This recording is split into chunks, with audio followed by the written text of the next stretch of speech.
Europe 1, 8h36. Le vrai faux de l'info. Bonjour Laurent Guimier. Bonjour Maxime. Dans cette crise ukrainienne, Laurent, l'UMP critique très durement la timidité du gouvernement français. Oui, l'ancien secrétaire d'État Pierre Lellouche, qui était l'invité de Wendy Bouchard dans Europe Midi, accuse la France d'avoir traîné les pieds quand il fallait défendre les manifestants de la place Maïdan. Monsieur Fabius n'est pas allé du tout en Ukraine depuis 3 mois. Le ministre de l'Europe, Monsieur Repentin, y est allé quelques heures, mais pas pour voir les Ukrainiens. La chef de la diplomatie européenne y est allée à plusieurs reprises, Voilà, en vain. les Allemands y sont Catherine allés, Ashton. la France n'y est pas allée du tout. Alors, quand Pierre Lellouche dit que la France n'a pas rencontré les Ukrainiens contrairement aux Allemands, vrai ou faux ? C'est faux. La France n'a pas brillé en tête des manifestations de la place Maïdan, ça se saurait, mais dire que contrairement aux Allemands, aucun membre du gouvernement français n'a rencontré des Ukrainiens, c'est bien ce qu'il dit, c'est faux. On repart quelques semaines en arrière. 4 décembre 2013, des délégations de tous les pays atterrissent à Kiev. C'est une réunion de la très officielle Organisation pour la sécurité et la coopération en Europe.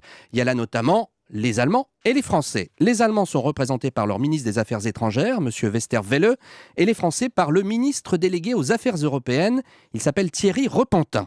Le 4 décembre, l'Allemand prend un bain de foule sur la place Maïdan. Il est accompagné de quelques figures de l'opposition.